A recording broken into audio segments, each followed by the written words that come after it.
You live from KAFTAN's television studio here in the nation's capital, Abuja. I hope that social media skit was able to make you laugh at least. But now let's get serious. Let's go straight to business for today. My guest on the show this morning is Kola, Apinni, international human rights lawyer, and we will be analyzing the stories that I read out to you earlier. Welcome, Kola. Thank you. Okay, so our phone lines are now open. You can call in to make a contribution, but please ensure that you turn down the volume of your TV set, and 1 minute to every caller, so I don't have to cut your call abruptly, especially when you're saying something. Caller, quite a number of stories, but we'll start with the fact that when I was reading this story on Daily Trust, bread beyond reach, citizens lament, bakeries shut down due to rising cost of production, Nigerians seek relatively cheaper food, government must act now, coming from master bakers. When I was reading this story this morning, I just remembered when we were growing up in Lagos, we used to buy agege bread for as low as 20 naira. They'll cut it, and then hot white agege bread, now put butter, 5 naira or 2 naira, and then later it became so expensive. But now, Kola, you cannot even buy sliced bread. I was talking to a guest, and he said even the Suleja bread or the Zuba bread that a lot of people will say, I know I can't take that. You can't even see anyone as low as 200 naira today. And if you come to, let's say you come uptown, you can't get any bread as low as 1,500. It starts from 1,800 to 2,000, 2,005. Oh wow. And then I begin to wonder, for especially the plumbers, the pom-pom, those people that carry pom-pom, the bricklayers and all, you know that bread and soft drink is their main staple food. How do they even manage? Well, you revealed your age when you said you used to buy bread for 29. You need to do a lot of mathematics before you get it. No, it's very simple. Because I started buying bread when it was like 2 kobo or 5 kobo. And then we call it bread onibeji, those twin bread and everything. And at some point in time, my family ran a bakery. My dad had a bakery in the 80s. What we've seen is that Nigeria has turned full circle, courtesy of the mismanagement of the Buhari administration. And I say it often, I said, this man plunged us back to 1984 because it was a fiasco when it came to the economy. And we had this crisis. Flour mills had to shut down and everything. You know, this same food crisis which we're experiencing, we had these shortages during the military era of General Muhammadu Buhari. And it has now spilled over into the Tinubu administration. It needs to act fast. People are really hungry. I mean, we can't even get bread for 1,000 or 1,500. You know, I'm not a great fan of bread because it makes me put on weight very quickly. But there are people who really need it. Like, this is the food of the artisans, people on the street, the bricklayers. They like their bread and their wine, all that beans. So the president needs to move fast. I think he needs to open the borders. I think he needs to open the borders for food to come in. We are not in a position to discriminate against food right now. Are you following me, Annabel? Yes, we need to open the borders. We need all food to flood into Nigeria. There is no sense in when President Muhammadu Buhari came into power, a sack of rice was costing 7,500, 8,000. Then we decided, we must be consuming the food which we eat. We're going to shut the borders, right? We're going to shut the borders against food. We must consume what we eat. We're going to stop the flow of forex outside. And then we did the most miraculous thing ever. We now start buying a sack of rice for 70,000, 80,000 because we are consuming what we produce. We shut the borders. Where are all the rice pyramids that Emefiele was talking about? Rice pyramids. There's nothing. It was all a scam. And we've now discovered that the man was just there pumping money out to various people, to cronies. He also dipped his hands into the till to run for president of Nigeria, which was an abomination, being a CBN governor. So what we've done, we've just embarked on a fiasco. What do? Retrace our footsteps quickly and unwind these 8 years. Open the borders. Let food come from everywhere, from Cameroon, from Benin, from Niger. We are not in a position to be discriminating right now. It is obvious, Annabel, that we cannot produce enough for our population. It is obvious. We're too much, too many. How many cassava do we export? How many yam? Go to the UK, go to the US, you see Ghana yam, Brazilian yams and everything. You can't see yam from Nigeria. We can't even export. We eat everything. And it's not enough because we have one of the highest and fastest rising youth population in the world. In the next 30 years, Nigeria's population is going to be more than the population of the United States. Kola, please hold your thought. Let's quickly take this call. Good morning. Yeah, good morning. Good morning, sir. Tell us your name and where you're calling us from. Raimi from Abuja. Raimi from Abuja. Go ahead. I just want to inform you that your volumes are very low. We hardly hear what you people are discussing. Oh. And, I don't know if I will have opportunity to call back. Maybe I should just... Okay. Well, definitely. Yes, definitely. I will take your call again.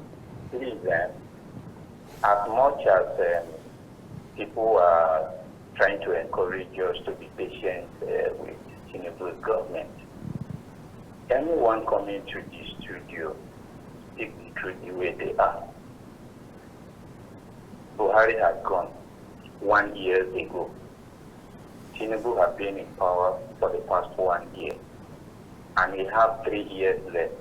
We all know in Nigeria, out of the 3 years left, he has only 2 years to work, because the remaining 1 year will be electioneering year. Whether he will be contesting or not, we all know that there will be a lot of distraction. If out of 3 years he has to work, 1 is gone, he has 2 left, let us stop talking about being patient. Tell him the truth to his face. Let him do if he can do. If he cannot do, let him decide to leave. All right. And allow us to be. Now, in Nigeria of today, it's not just food, it's everything. I'm sure if government have access to block our air, they would have done that. Everything is choking. You can't even help yourself before you talk of helping others. All right. Let's just face the reality and say it the way they are. All right. Thank you so much, Raimi. I mean, Buhari out of it. Leave Jonathan, leave Yaradua, whatever government we already have in the past. Let's talk about what the future should be. All right. Thank you. Thank you so much, Raimi. Thank you for contributing and calling. Yeah, the caller was expressing his constitutional right to the right to hold opinion, and he has a right to do that. But you cannot discuss where we are today without discussing the foundations on how we got there, what this president needs to do. And he has always said, "Oh, I want the power. I want to be president." I think he is supposed to be the most prepared man for president. If you've been wanting this seat for like 30 years and everything, I'm not sure he knew what he was taking on. Or maybe he needs to go back to the drawing board and prepare more, or he needs to just act with the speed of light. This is an emergency situation. Open the borders for food to come in. Thankfully, they've removed tariffs and taxes on food prices and everything. He has to do the same on medicine. Otherwise, he's going to have a crisis on his hands. Okay, so now the first newspaper says, official federal government unveils bold 180-day plan to crash food prices in January. How optimistic are you? Should we see the glass as half full? January this year or January next year? Next year. It can't be serious. He should have taken that decision in January this year. You mean people are still going to walk around till you're going to have a crisis that is going to be as big as NSAS on your hands if the teeming population of Nigeria are hungry. We are not really a producer nation. I've told you before. We are a trading nation. We're a nation of sellers. We don't produce as much as we trade. We're traders. Historically, we are not a production. Whatever we used to produce those days and everything was largely consumption, with the exception of the days of the groundnut pyramids in the north and the cocoa plantations in the west and the oil palm produce in the east. Even the oil palm that the east was producing was for trading. You remember? That was how the British came in and removed Nana Olomo and everything, because he was not allowing them access to those trade routes. With cocoa, what do we in the West derive from cocoa? We sell. It goes abroad for chocolates. We don't consume it. Do you get what I'm saying? How many, okay, we groundnut pyramids in the north and everything, why has it not continued if it was really a big money spinner for us? So you know, well, let's go to this one very interesting story. Good morning. Hello, good morning. Turn down the volume of your TV set, please, so we can hear you. Good morning. This is Theophilus calling from Sapele. Theophilus from Sapele, Delta State. Go ahead. You have 1 minute. Yes. My opinion is that they should open borders so that other people should come into the country, because the rate of price and base, especially the base, is very high. So I want everything to be full. That's my idea. Thank you. Thank you so much, Theophilus from Sapele. So that's it. The borders need to be open. The price of rice needs to crash. Just flood the market with food. Most Nigerians don't want much. Just have a full tank. Yeah, just a full stomach. Yeah, and then we can talk about every other thing. Otherwise, he's going to have a rebellion on his hands. There was one very interesting story, you know, which is very passionate to us on this station, and we always talked about NSAS. Okay, so you just allow me to take the story. Okay. Talks about ECOWAS, that's on first newspaper. Says ECOWAS court declares Nigerian government guilty in #NSAS protest case. Orders 2 million naira compensation to each victim of rights violations. And I also saw that same story, another, okay, that's on the Matrix newspaper, says #NSAS protest. At last, justice is served. ECOWAS court finds federal government guilty of rights violation, orders federal government to pay DG switch. 2 others, 2 million naira compensation each. Amnesty International hails ECOWAS court ruling on rights violation. The compensation should have been more than that, in my own view. And the government was just burying his head in the sand, being like an ostrich. You know, you can do whatever you want to do within the geographical space of Nigeria. We blocked Twitter, we switched off the lights to commit this atrocity. You know, the protest which started in favor of the police. Okay, if first, you know, people complained about police brutality, then the agenda shifted to complain to the authorities itself that the police were underfunded, they were not being properly trained, and etc. And then it just snowballed into something else, and we committed the most atrocious murder under the cover of darkness. You know, we switched off the lights at the Lekki toll gate, and did whatever we wanted to do, carted away the bodies, and then we found ourselves discussing, was there a massacre, was there no massacre, and this and that. Even when satellite images showed military trucks, the military could have even lied that they were not there in the first place if it wasn't that we had evidence. What this tells us, a very fundamental story, or a lesson which we need to take away from this story, is that we can pretend in Nigeria, we can try to, you know, bamboozle ourselves, take over the airwaves and everything, but the whole world is watching. And when it comes to international human rights law and the violation of rights, the world will always speak with one voice and put us in our place. It's the same thing with the matter case which we handled in Kano, Yahya Amini Sharif's case. The whole of the European Parliament, 550 votes, voted in favor of the case, Yahya Amini Sharif, and caused a resolution to be released that federal government should do the right thing. Only 7 voted against, 3 abstained. The same thing a couple of weeks ago when the UN experts issued their statement. So the world knows the right thing. They even have more information about what's going on in Nigeria than we do. And you can bamboozle the population. You can take over the airwaves. Your minister, you remember all the lies that Lai Balogun was spewing on, Lai Mohammed was spewing on TV and everything. But there it is. The fact is that the truth is incontrovertible. You can not like it, you can hide away, you can deride it, but it will always come out, and the international community, the international court, ECOWAS court is an international court for West Africa, and they've upheld that. Okay. Truly there was an atrocious. I'm going to ask you 3 questions in this, and I'd like you to unbundle them in one breath, but let's quickly take this call before we go ahead. Good morning. Good morning. Good morning, sir. Tell us your name and where you're calling us from. Good morning, hi, fellas. Good morning, I guess, yeah. Good morning. From Oh, great to hear from you. Go ahead. When we look at this issue of our newspaper, the rest of this place, our accountant just spent some money and misappropriation of that kind of money.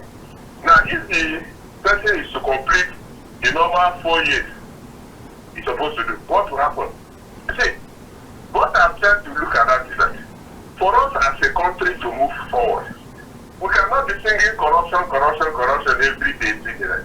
Before we do appointment, let us look at this. What is the basis? Where that person is coming from? I don't know whether we are going to look for born again, or born to rule, or born to just anything born for anything to be to hate our establishment, because it is out of proportion. Because if somebody is to disappear with any amount of money in any organization, he or she has somebody backing him or her. Because people don't come and appreciate, because we have to look inward. But the way we are pursuing corruption in this country is not healthy. Good morning, Mazio Kafo from Paris. Mazio Kafo, thank you so much for your contribution. Kola, let's still stay on the ECOWAS courts and then their with regards to the NSAS protest. 3 questions, like I said, I was going to ask you. 1, when counting 3 years after, in October 20th, we'll be burning candles again and then remembering 3 years after the memorial and all of that. But now, first is, now that President Bola Ahmed Tinubu has been reappointed or re-elected as the ECOWAS chairman, do you actually think that is this story going to die down again, or are we going to really get justice and then pay the compensations and all of that? That's one. And then secondly, speaking about let's go straight to Kenya, because there's this it looks like more like what's happening in Kenya, but then you have the president Ruto, who came down to say, okay, I will listen to my people, this has gone way too far, and then they're beginning to make some changes. Do you see that happening in Nigeria? Because NSAS came, you talked about the demands and all of that came, and then all this happened. Would they now decide to sit down, reflect, and say, okay, let's go back to those demands and sort them out? Let me take these 2 questions before I lose my my thought process. Yes, President Bola Tinubu has been re-elected as the ECOWAS chair, which is a good thing, no problem. But Nigeria, as a regional leader in ECOWAS, must do the right thing. We have a penitence for not obeying court orders. And the problem with the ECOWAS court has always been the enforcement of the judgments. Okay, Nigeria cherry picks which judgments to obey, which not to obey. Now that we have a Nigerian or Nigeria as the chair of ECOWAS, again, yeah, it's nothing unusual. But we should do the right thing and lead by example. That is the only thing that can bring confidence to the people and show that the court, actually has teeth to bite. So that's regarding the issue of obeying the court judgments and compensation. What was the second one you asked? Kenya. Yes, so you talked about Kenya and how Ruto came down to the level of the people. All politics are local, okay? He knows that there's going to be repercussion. If he does not listen, he will be voted out. The votes will count.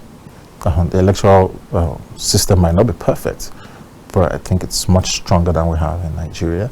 They don't have a Professor Yakubu who would go on air and give everybody that assurance, oh, we're going to transmit electronically, we're going to use the VAR or whatever, all sorts of technical language that they were using, and then pull a scam on everybody. Look, the elections that brought in President Tinubu might have ended and we have moved on, but people would never forget how they were treated, how they were duped into trusting the system, and the system just pulled the shocks from under them. It will never go away. And the reason why you can have the likes of Rutos of this world coming down to the people is because they know that there will be repercussion. It happened in England. They've been telling the Conservatives for a while, and then the regime became harsh and more difficult, and then Labour totally destroyed them after being out of power for 14 years. It happened to Labour before as well. I used to live in England then. And, the Conservatives were mounting a huge campaign against Labour, basically on immigration, on joblessness, on housing, and everything, until it came to a crescendo. There was not a clear victor. There was a hung parliament, if you remember. Gordon Brown did not lose completely, neither did the Conservatives win completely. There was what they call a hung parliament. Nobody could form a government, and that was why David Cameron went into partnership with Nick Clegg of the Liberal Democrats, and they were able to form a government. So it wasn't even so easy to dislodge Labour from power. But you can see where systems work. Look at the recently concluded election. Nobody's going to a tribunal. Nobody's shouting anywhere. There was no stabbing. There was no go back to your area to go and vote. It was seamless. They made it look dead easy, easy peasy. The new prime minister, the departing prime minister went to the king, HRH, said, I've lost, I'm going, accept my resignation. Yes, a few minutes after, the new prime minister comes in, His Majesty endorses him. Bam, no story, no fighting, no hula baloo, no we're going to do something in one square and we're budgeted 4 billion for inauguration. No setting up of inauguration committee like we would do. Handover, a new government is coming in. We have to prepare a new budget. We have to. So we are masters of just going around in twists and turns. The election in the United Kingdom has shown us how it is done and how it used to be done, because we used to practice the parliamentary system. All right. Yeah. Okay, so now still taking a cue from where you just landed with regards to both Kenya and then the UK elections. Now, if you look at, excuse me, looking at Kenya, I think it was last week where they hosted an X-Space where they invited the President, Ruto, and he was invited, and then in fact there was so many backlash and so many talks, even foul languages, but he took all of that in good faith, and then they decided to listen to their people and work towards what they are asking for.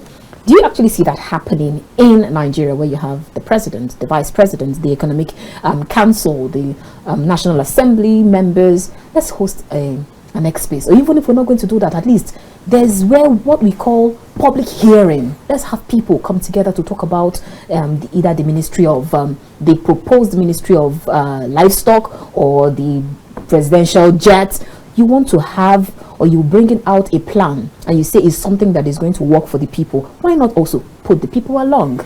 Yeah, do you see that happening? If you're waiting for that kind of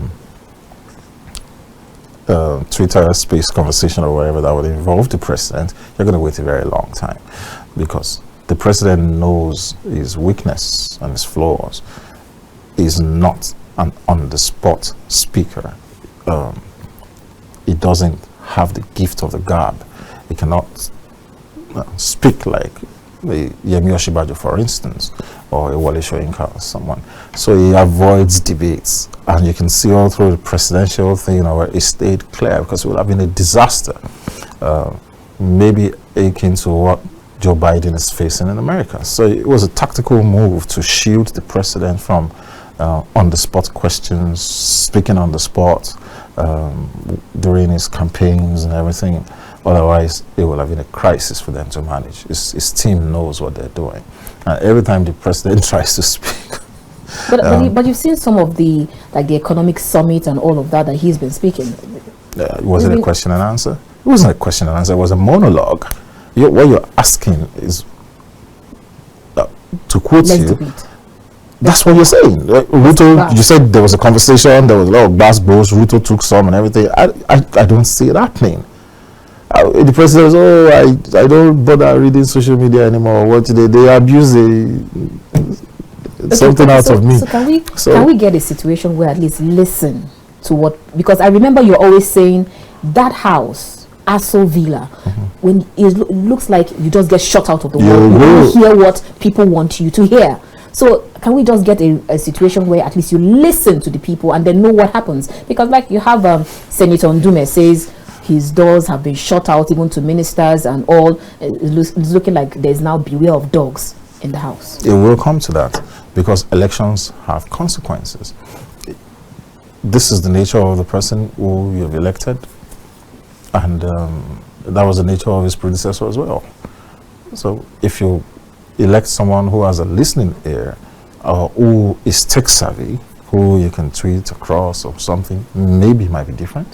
Okay, but as I always told you, which you emphasized, once you get into Aso Rock, the presidential villa, you're cut off from reality of life.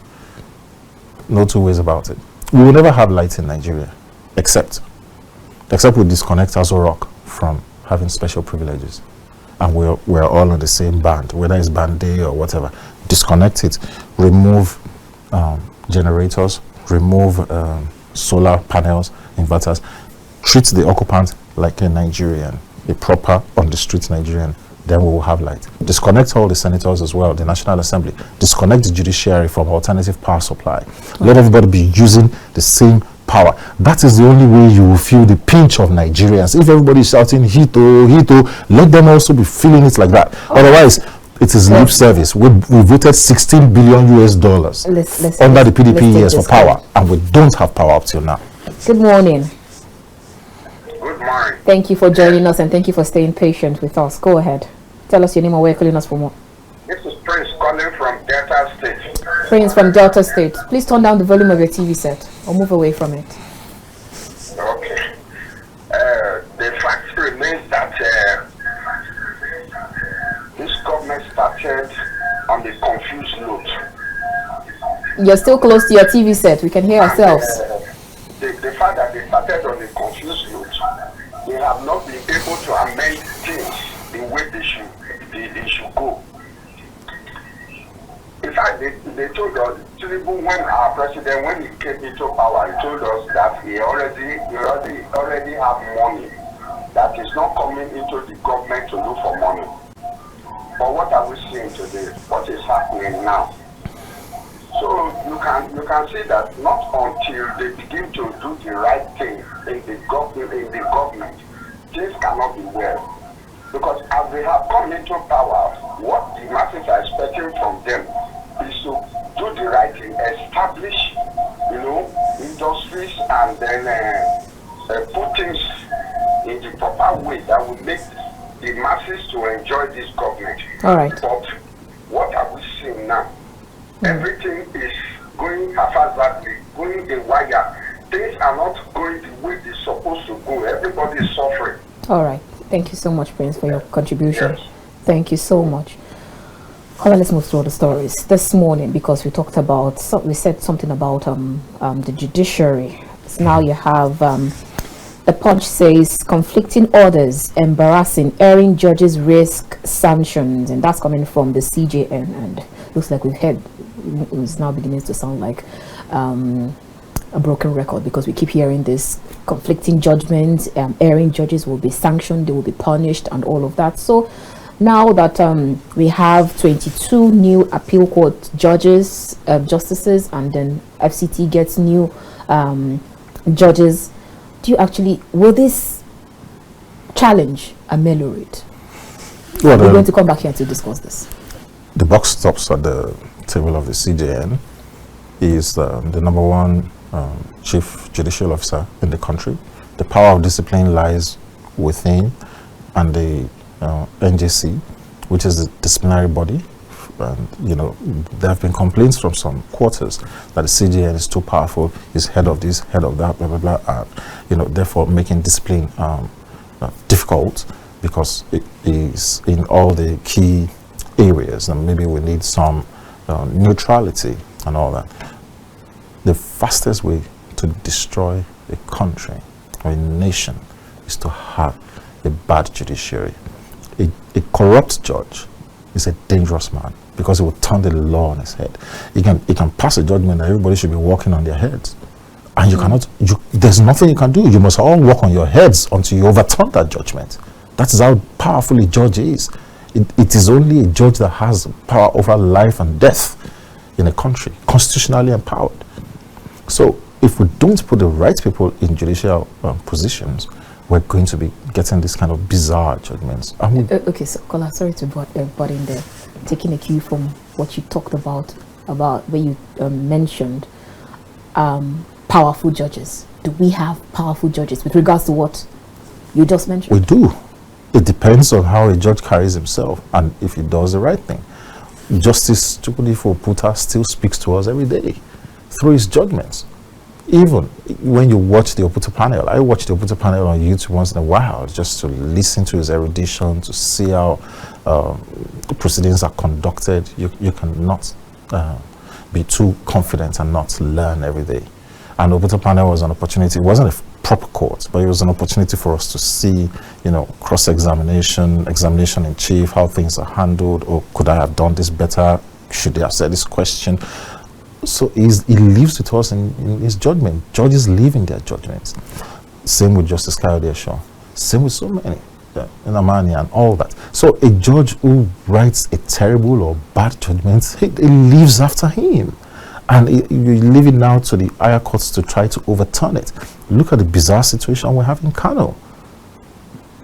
And there's confusion in the land. And that's what we're talking about. Or maybe a judge, like for instance in Imo State, where the governorship candidate came forth, and then via technicalities, okay, this was evidence you tendered, blah, blah, blah, and then you overturn the wishes of the people. And so for a long time, like 4 years, everybody was calling the governor a Supreme Court governor, because the people on the streets felt that the Supreme Court imposed the governor on them. In the court of public opinion, the governor lost, and people didn't have regard for our justices. See, so that's it. Once the judiciary is not trusted, you're going to have chaos, and it eventually leads to jungle justice, because people take judgment or justice or whatever it looks like to them. They take the law into their hands because they feel that it's going to be a waste of time to go to the courts.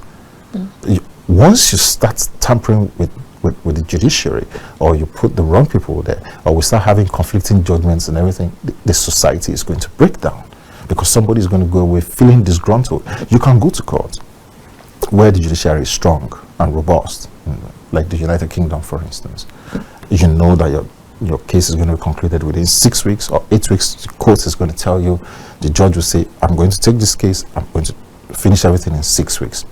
And it will be 6 weeks. Look at the Kuremadu's case. It was swift. They did their investigation. They concluded it. Everybody went away. If you feel disgruntled, go and appeal.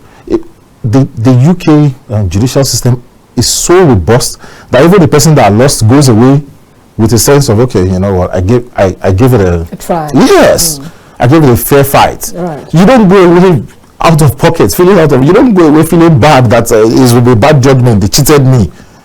Do you see the difference? So even when Ekwulemadu and his wife was convicted, the only things we could be saying in Nigeria is, hey, he's only doing it for his daughter. Do you see the difference in the jurisprudence? Well, people say, nothing that the father cannot do for his daughter is doing that. Nobody is saying the law was wrongly applied. Nobody is saying Ekwulemadu is innocent, he should have been freed. It was a bad judgment. There is a law against trafficking of organs. You have violated the law. Why didn't you seek legal advice? So even the person who is convicted cannot come out to say, oh, they treated me poorly. No. And that is the difference in our jurisdiction in these crimes, as my classmates will say. You know, you go to the court, and sometimes you feel like that the court actually, violated you. And it's a huge problem. And I hope that, our seniors and erudite judges would be able to instill this confidence back into the people. All right, just because you stated that they have a more robust judgment than we do, and then you talked about the timing, because I remember seeing a particular headline that talked about Emefiele's trial being pushed to October again, and I'm wondering, looks like Emefiele is not going out anytime soon. It looks like it looks like. It looks like it, unfortunately.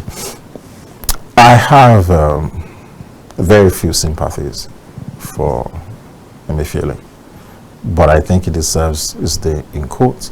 It should be swift and it should be concluded.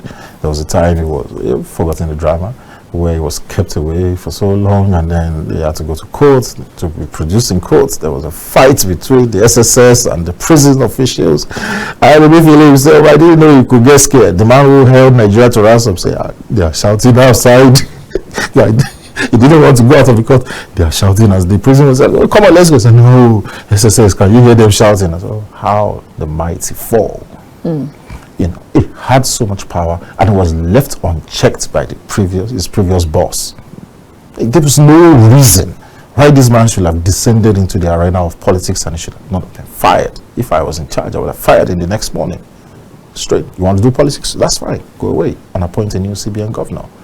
Look at all the policies. They're giving loans to people. And we did this during COVID. Everything is enmeshed in corruption. Enmeshed in corruption. So it's mind-boggling. Even we heard that the printing of the naira notes was given to the in-law of the previous president. All right, let's take this call. Good morning. Hello, good morning, KAFTAN. Good morning. I came from Lagos. Go ahead. Yeah, thank you so much. I just want to comment on what your analyst is saying over the issue of judiciary. I'm in support of what he's saying, especially United Kingdom's judicial system. I hope you can hear me. Yes, we can. Go ahead. Okay, yeah. The United Kingdom judicial system is quite right. It's very, very right in that aspect. When you look at it, they are very straightforward in their judgment and all that things like that. Though I can't compare them with United States. I also keep on saying it because I don't trust the democracy in the United States. Let's leave that one aside. Now, coming back to Nigeria, for judiciary to be effective in Nigeria, I don't know what method we are going to use. Number one, the influence of politicians is another hindrance towards the effectiveness of judiciary in Nigeria. And I don't know if you say that the president will not have influence in terms of appointment or recommendation like that, or the National Assembly will not approve it. So then who else? Because if you are to say, okay, the judiciary should just give alone, there are another factor is the issue of ethnicity. There will be a problem. So we have a lot of problems to make the judiciary to be just effective. I don't know, but that's why our professors and other things, our thinkers, they need to sit down and find out the best way. Because, like he said, when we get it wrong from the judiciary, the country is just collapsed. And that is the truth. Because if you are less, in terms of financial stuff, you are less privileged, you don't even want to go to the court. Because you know definitely at the end of the day, there is no any judgment. You and I know, everybody knows that it is money that buys judgment in Nigeria.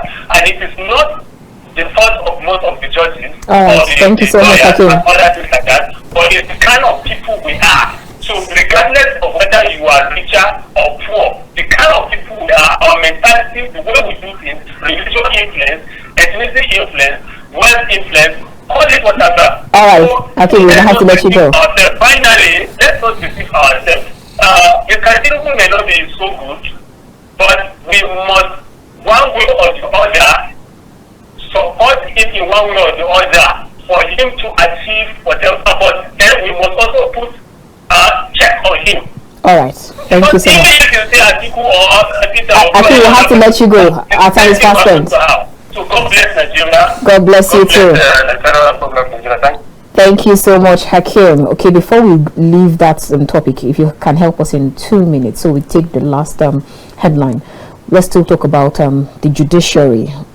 Few days or weeks ago, we saw the report talking about the increase in salary of judges, and then some other persons, it created quite a number of hue and cry. Some persons say, okay, you're not ready to increase the minimum wage for workers, but then it's okay to increase that of the judiciary and judicial officers. I remember talking to the Federal Commissioner of Revenue Mobilization, Allocation and Fiscal Commission, and he stated categorically that one of the reasons is because the civil servants are there. It looks like more like almost forever, but then the judges are not there as long as the civil servants are. Same thing with the politicians, and these are the reasons. So numbers are one of the reasons why they always have to tilt towards either the politicians or the National Assembly members or the judiciary instead of increasing minimum wage. Do you agree with all of this, Kola? They're two separate issues, and they don't mix. We have come to terms that the naira is under an onslaught, there's hyperinflation, and your take-home pay can really not take you home. So we need to find a solution. I am not for increased, ordinarily, I am not for increased minimum wage. I am for, let us find a way of reducing the prices of things in the market.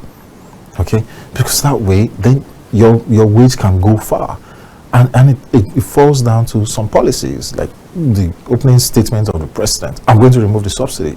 That's one of the reasons why we're here we are today, because the markets just shook. You know, it was like an earthquake fell onto the Nigerian market, the stock exchange and the open markets and everything, and we are reeling from the effects of that statement. So instead of just keep reviewing pay review, I'm not saying that pay should not be reviewed, but ordinarily it shouldn't be. Let us say, for instance, that the president withdrew his statement on the issue of the subsidy. We open our borders, food comes in. Instead of buying 4 tomatoes for 1,000 naira can actually buy you half a basket. Why do you need to increase salaries? You've taken care of the problem.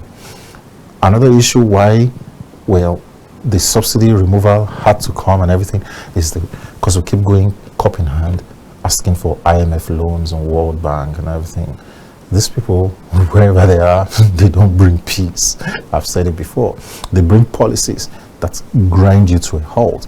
I just read in the papers a couple of days ago that we want to collect under $2.5 billion and everything. That money is not going to be paid for like 30 years. The interest on it and all. So the government that is coming in 30 years is going to be gnashing its teeth like we are again now, because somebody has collected a loan much earlier. Regarding the issue of the welfare of the judges are poorly paid. One minister will be going with 17 cars. You see him in convoy. The president is going. That's one branch, the executive branch. Then you have the legislator, the legislative or the legislators who hear the humongous amount being pumped into legislative houses. One of the first things they did was to take a jeep of $160,000 and the other ones took Camrys, and you want this man to sit in his chambers or in open court, listen to judgments, listen to arguments all day, and then our judges write in longhand. Only a few have computers in their courts and microphones and everything. If you go to the real basic courts or some states, it's longhand. Right. By the time you have a man writing longhand for maybe 20 years as a judge or 17, his fingers are useless. He writes every day like a student. And I heard you. Oh yeah, stop. Oh yeah, go back to this evidence. That's why sometimes courts don't even see, because the man is tired. He's tired. He's sitting on the chair and he's writing. We should have enough compensation for the people who hold the power of life and death over us. Can we ever have enough compensation for them, Kola? Well, at least adequate. Let their take-home pay take them home. I think we need to press the reset button on Nigeria. The president needs to do more. He promised so much and is doing so little. He needs to find the right pegs in the right hole. It's not. People are not feeling the effect.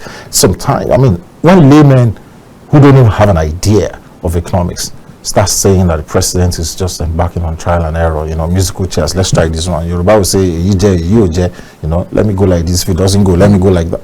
It doesn't show a concretization of ideas. It doesn't show that he understands what he was getting into. And it doesn't show that he is having the right people around him. It shouldn't be so difficult to really, get us in a good place. If you say you're coming with an agenda of renewed hope, let's see the hope. Okay, let's move straight to other stories. Ex-Power Minister Mamon faces 33 billion naira fraud charge, allegedly paid $665,700 for his house. Arraignment likely today in Abuja. Let's get your thoughts in this regard, even though we have this one, that's one on the side. 2 questions, and I'd like you to take them together quickly before we go to social media. That's one on the side. And then secondly, the current plans to increase electricity tariff, especially for Band A customers. is that even a right step in the right direction? We're still talking about the fact, yes, sometimes some people will tell you, yes, we're seeing the electricity, but keep increasing it. Is that the way to go? Well, it is not the way to go. That's the short answer to your question. Electricity and petrol, the subsidy thing, these are the two major things that touches everybody in Nigeria, except you are not on the national grid. For people who are rich enough to have solar and inverter, they can coast home free. But once you're on the national grid, everybody's touched by it. The housewife, the barber, the plumber, the welder, everybody, even you, KAFTAN TV stations and all your sister stations, they're all touched by it. Also, petrol, diesel, whatever, energy. Okay, so those are the twin things. When you keep increasing this thing, you're passing it on to the ordinary Nigerian, and it's going to make life more unbearable. Anytime the petrol price goes up and everything, it reflects on the tomatoes, reflects on the pepper, reflects on everyone, even reflects on professionals. Because if you're going to be using your generator in the office for like 6 hours or wherever, I'm not going to write a letter for 150,000 naira anymore. I'm going to jack it up and pass it on to someone else. Or if I want to prepare an agreement, and I was going to charge 5 million before, I'm going to charge way more than that. I'm not going to, because I can't. That's the only way I can break even. You're going to think of staff salary, think of this, think of that. On the first issue, which I must say, these are allegations. He needs to have his day in court and prove it. However, it is not unusual that the power industry and everything is having this kind of crisis, and it seems as if allegations of people dipping their hands into the till. We had 16 years of a PDP government, and they came out and said that they spent $16 billion US, and we still don't have light. It's mind-boggling. How much does it take to build a whole new grid for Nigeria? When there are smaller countries that do it, even countries who came after us when they were practically living in the desert. The UAE, for instance. The light doesn't blink over there. So we're not sincere to ourselves. We're not. Everybody's just out for their pockets. And I weep for Nigeria.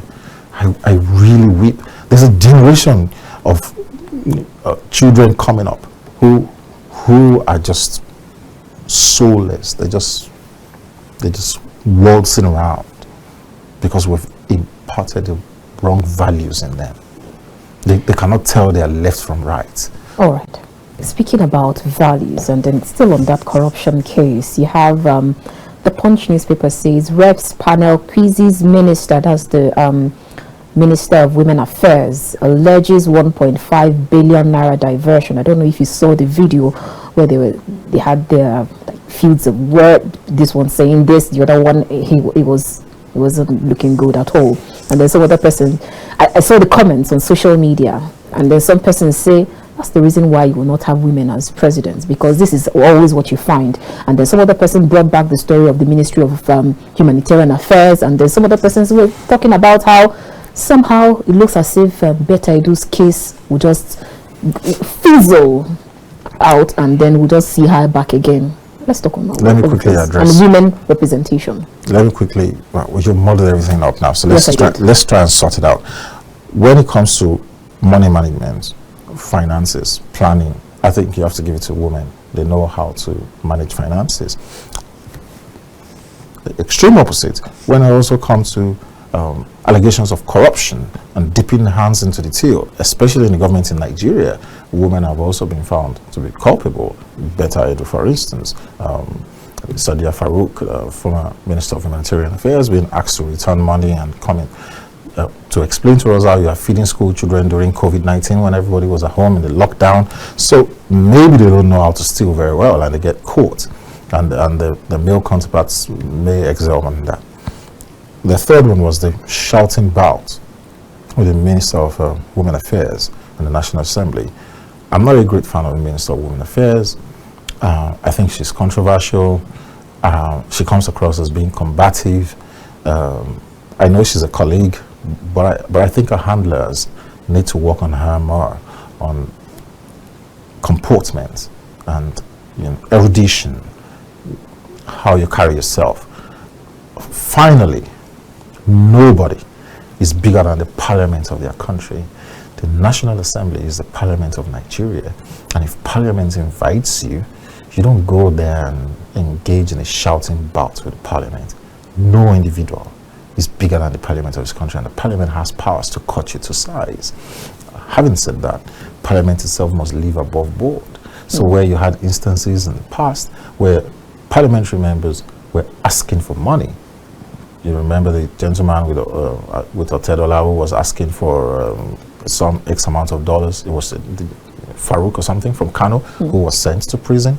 You have the instance of Aroma Ote of SEC, I think, who came out on TV and said, you know, they were demanding money from her. And she came out and said it openly. So you asked for money, and etc. You remember the case of Off Your Mic, and they were Akpabio who was a senator said, "You don't know about it. It's your bosses that know. Let me tell you this. No, don't speak anymore. Don't speak." This current Minister of Interior Affairs, this current minister, something Ojo, what's his name? Tujojo is one who was saying, "Oh, Akpabio, off your mic, and Mr. Senator, off your mic." So that is what is happening. And that is what is giving individuals effrontery to be lambasting the National Assembly. How dare you go into the US Parliament and address them like that? How you go into the UK Parliament? You can't go to the I know because I've been there. You know, you cannot go to the US Congress and be behaving like that. Even the whole ambience of the building and the compulsion, you dare not. You cannot be bigger than the parliament of your country. All right, Kola, thank you so much. Let's quickly go straight to our social media corner. There's a video I wanted you to very quickly we'll get your reactions on that, but let me take the first one. This one is a picture story. It says, dear, I always tell you, be careful of Twitter XP community people. Now this one is from Khalid. It says, dear Elon Musk, the user at Toyi Abraham just arrested another user over a tweet. This is against your free speech rule. I remember you said you will support those in this situation. Please remove her from the platform permanently. Wow, that's a lot. All right, so we'll move straight to the next one, and this one is from Bashir El Rufai, where he said, and quote, nobody is too big to be elected out of office by the people. It will happen, and wallahi, nothing will happen. So forget all these intimidations flying up and down. Let us be patient. Even IMF and World Bank no go save una that time. Political strategies una. That one na for Lagos. Who is he talking to? He went on to say that I didn't call names though, but due to their guilt, they already know who is being spoken about. Wallahi, none of them will force anyone to support this utter failure of governance disguised as useless, dangerous, ethnocentric political strategy.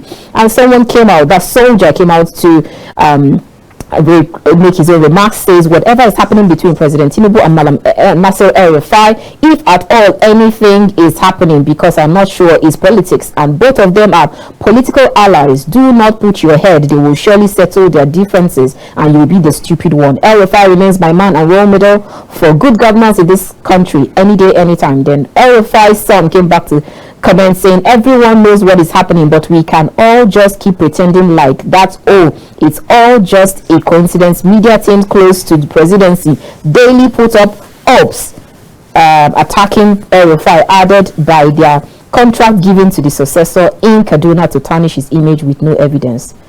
Wow, that's a whole lot. Let's take this video from Sheun Kuti and then we'll come to analyze and end the story. For head of state. I'll give you story number 2. Abiola and his wife Simbiat, they go live for fella head. See, I'm telling you, these are serious things we happen to fella.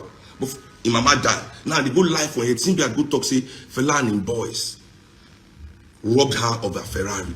See, fella carry him boys at gunpoint and robbed her of a Ferrari. Under Idi Agbon regime that time, this was Abiola and his wife's plan to kill my dad. Because under a day around that time, armed robbery was punishable by death. No story, you are being killed. Simbiat Abiola and her husband, they put statement for police station. I say she see fella and a gang. Fela and his gang robbed her at gunpoint. And so they arrest Fela for armed robbery, punishable under death. But luckily for Fela, he was performing in Cameroon the day Simbiat was lying that she was getting robbed by his gang. That's how Fela was able to escape that case. Because he can't be in two places at the same time. It's either he's on stage in Cameroon or he's robbing in Lagos. Which is it? So now see what Abiola do. Kola, we have less than 30 seconds. What are your thoughts on this? Well, I'm a great fan of Fela Anikulapo Kuti. That's why I brought the story to you. A lot of my social media handles Fela lives. He was one of the greatest musicians ever to grace the stage in Africa and maybe in the world. But I'm not a great fan of Seun Kuti's analysis. His music, some of his music, yeah. Because I remember very well a couple of months ago when he was arrested. He was arrested for slapping the cop. Secondly, he had to recant what he said in one of these things when he almost slandered Leonard Silk Ayorinde. Bolaji Ayorinde, when he said, oh, he compromised Nigeria in an arbitration case, and the Leonard Silk came out guns blazing, and he quickly withdrew, and everything was settled. So when he's in this state, you know, and I don't know the state which he is, he might be on cloud nine. I don't know what state you're talking about. What I'm talking about is the state of smoking Indian hemp, because this is common knowledge. He uses it, and this it's what That's goes on. allegation. It's what goes on in the shrine and with the music, and you know, for those who use it, I have no objections. It's legalized in many parts of the world. In Holland, in California, it's legalized. You can just walk into a shop and have recreational Indian hemp. So for people who use it for inspiration, I don't have a problem with it. But I'm just saying, whatever I say, you need to take it with a pinch of salt, knowing that it might not be accurate, because experience has shown us that it wasn't accurate before, when it was the case of the arbitration and Chief Bolaji Ayorinde SAN. All right. Thank you. Kola Alakpan, international human rights lawyer, thank you so much for your time and company. Thank you. It's always a pleasure being here. Always a pleasure to have you. Thank you so much, viewers, for tuning in, and to all those who called in. We do appreciate your call. If we're not able to pick your call today, we promise we'll take your calls tomorrow. That's Friday, same time, 9 a.m.